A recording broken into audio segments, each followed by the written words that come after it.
Universidad 89.5, también en las redes sociales. Conéctate con nosotros. Vía Twitter como Radio UAQ o búscanos en Facebook como Radio UAC 89.5 FM. Radio Universidad 89.5 FM, más cerca de ti. La Secretaría de Cultura, a través de la Dirección General de Culturas Populares, Indígenas y Urbanas, la Unidad Regional Querétaro, en coordinación con Radio Universidad, presentan La Flor del Corazón, voz de nuestra comunidad.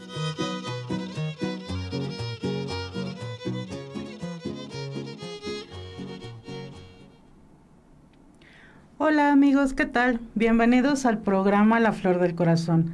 Les saluda Mariana Viruega, promotora cultural de la Unidad Regional de Culturas Populares en Querétaro, en una emisión más de nuestro programa.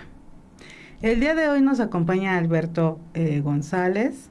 En un ratito se los voy a presentar un poquito más a detalle. Y antes que nada queremos agradecer a nuestros amigos que nos escuchan por el 89.5 de FM en frecuencia universitaria en la ciudad de Querétaro y otros municipios. También por el 850 de AM en Jalpan y Sierra Gorda. Y por supuesto por el 95.3 de FM en Cadereyta y semidesierto queretano. Pues el día de hoy nos trae aquí un programa en vivo por la celebración del Día Internacional de los Pueblos Indígenas, que nos ayuda a crear una conciencia sobre las necesidades y los desafíos que enfrentan estas comunidades, no solamente en nuestro país, sino en todo el mundo. Esta fecha fue elegida por la Asamblea General de las Naciones Unidas en el año de 1994, en conmemoración de la primera reunión en 1982 del Grupo de Trabajo sobre Poblaciones Indígenas, de la Subcomisión de la Promoción y Protección de los Derechos Humanos. Uno de los objetivos de esta conmemoración es destacar la importancia de los pueblos indígenas, sus culturas, lenguas, conocimientos ancestrales, y también se busca promover y proteger sus derechos, que a menudo se ven pues desgraciadamente amenazados por parte de la discriminación, la pobreza y la marginación. Pero bueno, ahora sí, nos toca presentar a Alberto. Él es compañero también de la Unidad Regional y promotor cultural de la misma. Gracias por acompañarnos el día de hoy, Alberto. Tegi Shande Mariana, Tegi Shande Ugazo, Tobi Odku, Nunar de Nunar Paya Hoinini. Buenas tardes, Mariana, buenas tardes a todos los que nos escuchan. Gracias por escucharnos en este día de los pueblos indígenas. Antes que nada queremos agradecerte por esta presentación tan especial que realmente muy pocas veces se puede disfrutar en la actualidad. Pues bueno, el programa del día de hoy, hablando un poco con Alberto, pues precisamente hablaremos de los pueblos originarios que habitaron Querétaro, pues por primera vez, es decir, cuando fue la fundación del Estado. Platícanos un poquito cuáles fueron estos pueblos. Pues a lo mejor hablando del Estado como tal, pues ya sabemos que fue una población mestiza por los españoles que llegaron, pero si pensamos también más bien qué había antes de la fundación del Estado o de que fuera Querétaro, que creo que hace poco cumplió su aniversario como ciudad. Pues más bien los pueblos originarios o indígenas, como se les llama, dependiendo de diferentes razones, pues los primeros que ya estaban, bueno, no sé si los primeros, pero los que estaban aquí ya eran los otomíes o ñaños, o ñoños o ñujus, ahí depende de las autodenominaciones. También se tienen registros de pames y de chichimecos jonases, sobre todo en las regiones que colinda con Guanajuato.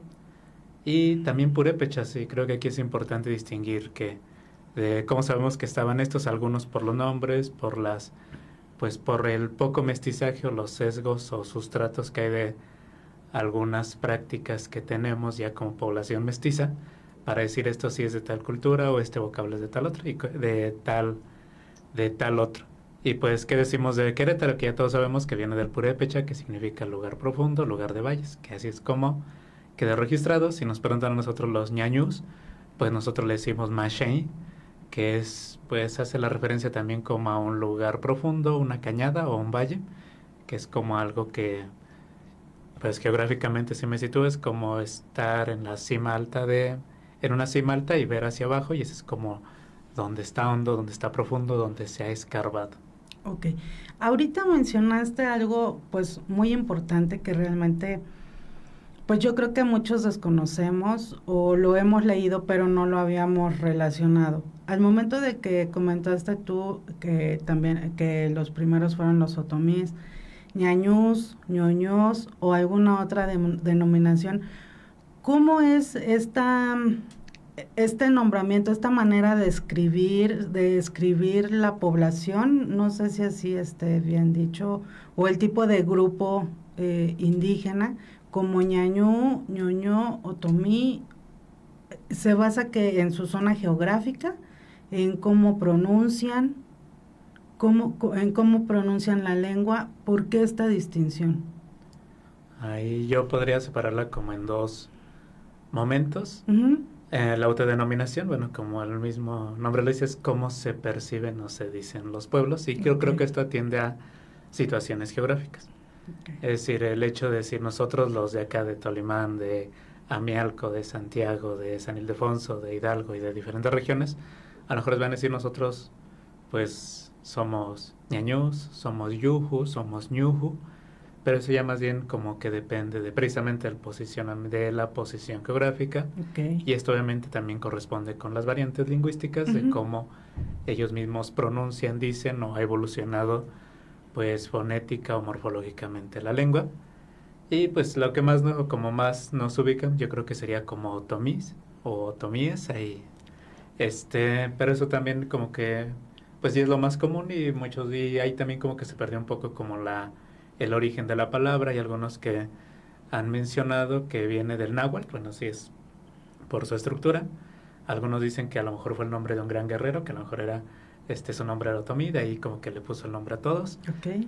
Hay otros que dicen que Otomí también viene del náhuatl, y que significa flechador de pájaros, por a lo que se dedicaban los ñaños de esa época, es decir, cazaban pájaros. Uh-huh. Y hay otros también que apuntan a que significa como el que habla por la nariz, pero más bien ahí también he notado como interpretaciones varias, que algunos dicen que puede ser tanto peyorativa o simplemente o no peyorativa. Los que dicen que no, pues es porque como nuestra lengua es tonal y pareciera que hablamos con la nariz, porque cuando digo no, tonshi o demás, se escucha como la entonación, uh-huh, en nuestra nariz, y por eso dicen, porque hablan con la nariz. Y otros dicen que más bien el hecho de señalar que hablamos con la nariz es como para burlarse precisamente de que tenemos esa pronunciación. Entonces ahí he visto que algunos lo utilizan como característico, he escuchado que otros más bien fue despectivo en su momento. Uh-huh.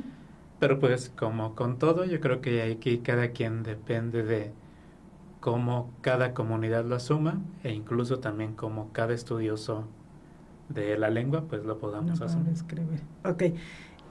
Aquí, por ejemplo, dijiste una característica muy, muy especial de la lengua al momento de hablar en otomí. Es una lengua nasal, pero, o sea, al momento de hacer la pronunciación lo haces con la garganta y con la nariz. O sea, es algo que es como que complicado de comprender, ¿no? Porque si hablamos normal o otras lenguas, pues lo hacen como con la garganta, pues, no nasal. Entonces, es como si ustedes pronunciaran fuerte, o sea, como si fuera una pronunciación fuerte la lengua en otomí. Yo creo que más que pronunciación fuerte diría como la entonación. Okay. Y es como lo que caracteriza a las lenguas, a la familia a la que pertenezco, que es el otomangue, que son tonales, uh-huh, por los tonos. Okay. He conocido donde algunas lenguas como que lo que hacen es precisamente como ir subiendo como la fuerza, como, uh-huh, decías, pero en nuestro caso más bien hay algunas que pronunciamos como desde la garganta, hay otras como desde los labios, otras con como que con la nariz, y también como que hay otras que con los dientes, como que siseamos, como que ponemos la lengua entre los dientes, pero más bien hay como cada sonido, bueno, cada letra o cada palabra pues tiene como un sonido característico. Y sí es muy importante cómo pronunciarlo, porque hay palabras que si no se pronuncian correctamente, su significado y categoría gramatical puede cambiar. ¿Qué otros grupos indígenas llegaron aquí a Querétaro? Recordando que pues era un estado de paso, ¿no? Para el norte, para el sur, para el centro. ¿Qué otros grupos podemos encontrar aquí o había antes de que fuera Querétaro? Pues más bien hablo desde el Otomí de Tolimán, que no sé si han escuchado, que luego dicen Otomí Chichimeca, como el pueblo del semidesierto, Otomí Chichimeca, pero es por la mezcla que hubo ahí de el pueblo Otomí con los chichimecas conaces que ya existían ahí, y no sé si se fueron, nos mezclamos o ahí no sabemos qué pasó, que también existían pames. Entonces, pero ahorita los que quedamos pues no somos otomís. No sé si dentro de nuestras vocabulario prácticas pues hay algún sustrato precisamente de esas culturas. Y pues como decimos, yo creo que en esta zona pues también por el paso pues pudieron haber existido purépechas y a lo mejor hasta náhuatl por algunos topónimos que existen. Por ejemplo, Tolimán, pues ya sabemos que viene del náhuatl y significa pues lugar de Tule. ¿Por qué no Tomí? Pues nosotros, bueno, en el pueblo, en mi comunidad más bien le decimos nada más Nini, que es pueblo, pero lo asociamos con Tolimán cabecera. Pero en los últimos años se creó la denominación y es Bodenti, que es como lugar de, pues ahí con muchos dicen Denti, es como la palma. Pero, bueno, palma, pero muchos dicen que cuando hablamos del Tule, muchos piensan como que era un tipo de palma, pero más bien es como este árbol grandote, y ahí sería otro nombre. Entonces ahí, pues cuando construyeron la palabra o la designación, pues ahí más bien atendieron como esta característica del Tule, como más como si fuera palma, que es Denti, pero hay otra que es otra palma y se llama Mai. Entonces, pues pudieron haber existido muchos, porque pudo haber sido como Bomai o Bodenti o Bosa, o entonces ahí ya, como les digo, depende a veces como de los propios creadores o actualizadores de la lengua. Claro. Aquí, por ejemplo, ahorita enfocándonos un poco en la lengua, que también es parte esencial de los grupos originarios de nuestro país. ¿Cómo es la lengua otomí? Es decir, por ejemplo, no sé, nosotros podemos decir hola, buenos días. Ustedes al momento de hacer de traducir a la lengua hola, buenos días, ¿es la misma cantidad de palabras? ¿Es fácil el poder traducirlo? ¿Cómo es su traducción y pues su escritura también? Pues a lo mejor lo que yo siempre digo, hay cosas como que se pueden traducir de una lengua a otra, y diría que ahí a veces no hay la necesidad de hacerlo, porque a lo mejor no decimos hola, buenos días, pero al menos decimos buenos días. Y a lo mejor no tenemos el vocablo hola, pero tenemos otro tipo porque creo que esto es importante señalar, que las lenguas o las palabras ya traen atrás toda una cosmovisión. Y si como que yo llevo de una lengua a otra, pues a lo mejor no se puede, porque pues son cosmovisiones diferentes. Pensando como en el español, a lo mejor para mí el español es un sonido, decir hola, a lo mejor es como algo más informal o algo así cuando nos encontramos en la calle. Ya cuando decimos buenos días, como que uno lo pensaría como más de formalidad, o incluso más hasta de, pues, no sé si decir como de importancia. Y si saludamos de mano, pues todavía le aumenta más. Claro. Y en el otro mío a lo mejor no tengo el hola, pero tengo el buenos días, que ya da esta toda significación de, pues, espero que estés bien y todo eso. Ok. Bueno, regresando un poco, es que el ponernos a platicar de todos estos temas, pues es más de un programa. Pero el día de hoy regresamos un poquito al programa sobre los pueblos originarios que estábamos hablando. Bueno, estamos diciendo que aquí llegaron otomís, chichimecas, los purépechas de Tabasco, aztecas también pudieron haber llegado. No sabría ciencia cierta, más bien como que me guío por los topónimos. No sé si existen otros lugares que tengan topónimos en náhuatl, o por qué Tolimán tiene topónimo en náhuatl. Entonces ahí, a lo mejor sí, pensando como en este proceso de colonización, que ya los españoles cuando llegaron pues venían con otros grupos o pueblos originarios en su momento, con los que hicieron alianza o los que utilizaron precisamente para colonizar a los pueblos nativos de determinados lugares. Okay. Cabe mencionar que la herencia de estos pueblos persisten en Querétaro por la Ley de Derechos y Cultura de los Pueblos y Comunidades Indígenas del Estado de Querétaro. Y reconoce como los pueblos originarios del estado el otomí, el huasteco y el pame, como precisamente pueblos originarios de la entidad, que actualmente los encontramos, como bien los mencionó Alberto hace un rato, en Amealco, en Arroyo Seco, en Cadereyta, en Ezequiel, en Jalpan, en Landa y por supuesto en Tolimán. También en Pinal de Amoles lo podemos encontrar. Aquí nace una pregunta precisamente de los pueblos originarios en Tolimán y en algunos otros lados que hemos sabido que existen. Las capillas oratorias. ¿Estas capillas cómo nacen? O sea, estas capillas son bajo herencia, que sabemos que pues alguien las hizo desde hace mucho tiempo, pero realmente ¿qué representan para los grupos originarios estas capillas? ¿Por qué la necesidad de hacerlas? Pues yo creo que aquí habría que entenderlos desde el mestizaje cultural y religioso, porque si pensamos que es como de los pueblos originarios, pues sabemos que no, por el sesgo católico que existe. Y pues supongo que nace con esta idea, pensaría como en esta idea de evangelizar, porque los puntos donde se utilizan precisamente es como donde había población indígena, y eso es pensándolo como históricamente, como también diciendo pues sí está bonito, pero sabemos que en ese proceso de mestizaje pues se ganaron y se perdieron cosas. Claro. Y esa sería una. La otra, pues es importante señalar que para las comunidades o para nosotros la religión es muy importante, porque es el núcleo de la comunidad. Y pensando en las capillas oratorio, creo que la mayoría conoce más las de San Miguel Tolimán, que son las que siempre hay hasta tours, hasta libros que se han publicado, o que están más cercanas.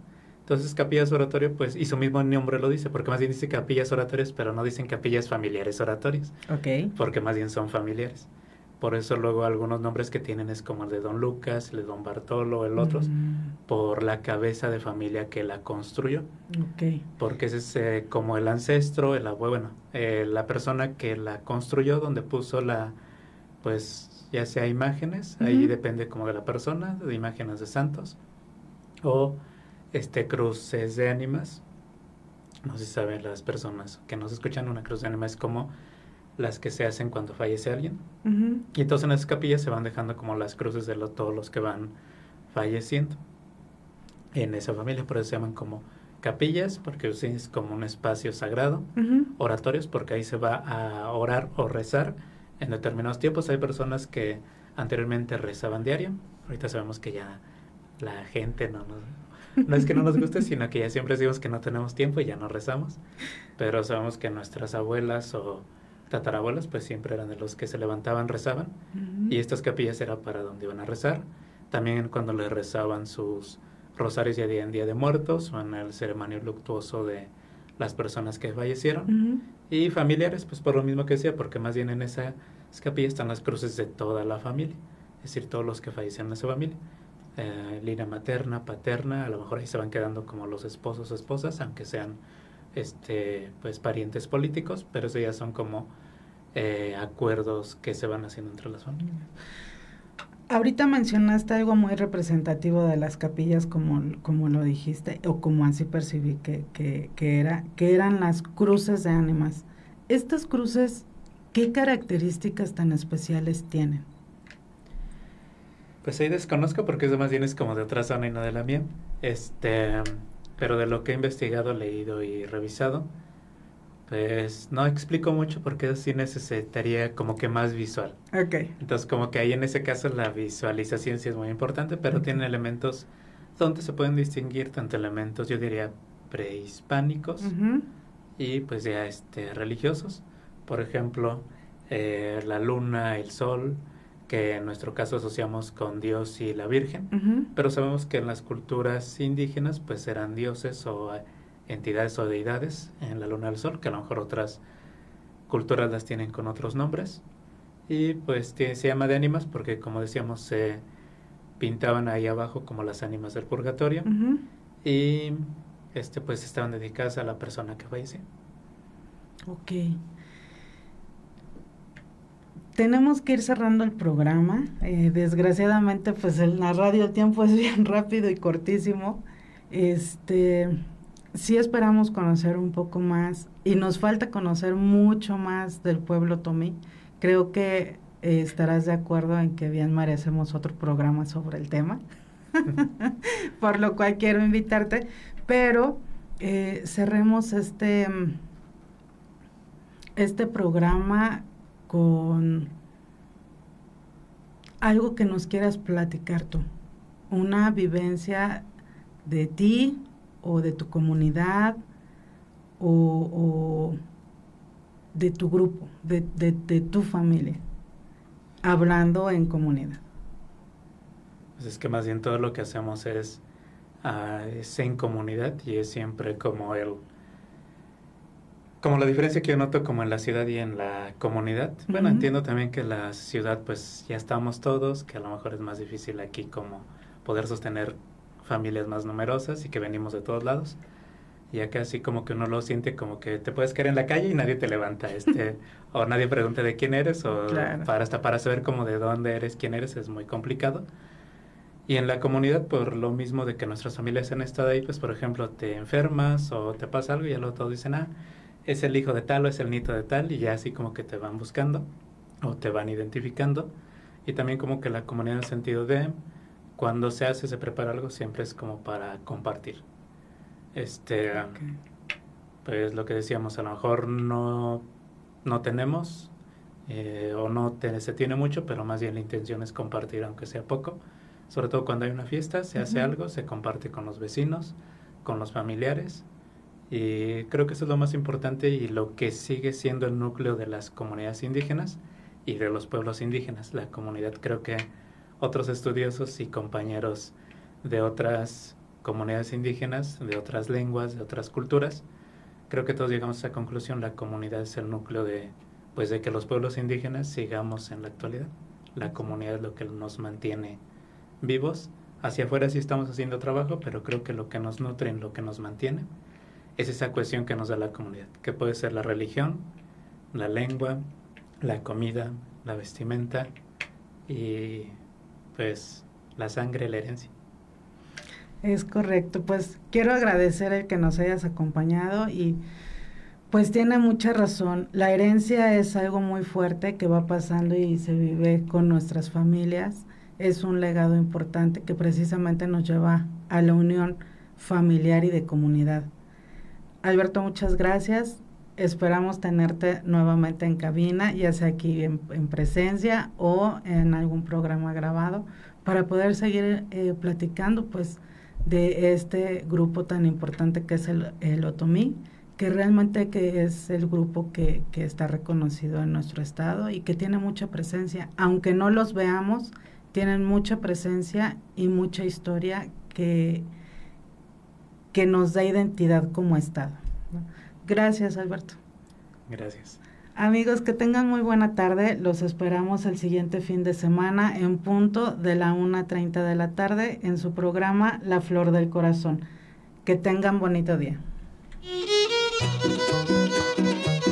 La Secretaría de Cultura, a través de la Dirección General de Culturas Populares, Indígenas y Urbanas, la Unidad Regional Querétaro, en coordinación con Radio Universidad, presentaron La Flor del Corazón, voz de nuestra comunidad.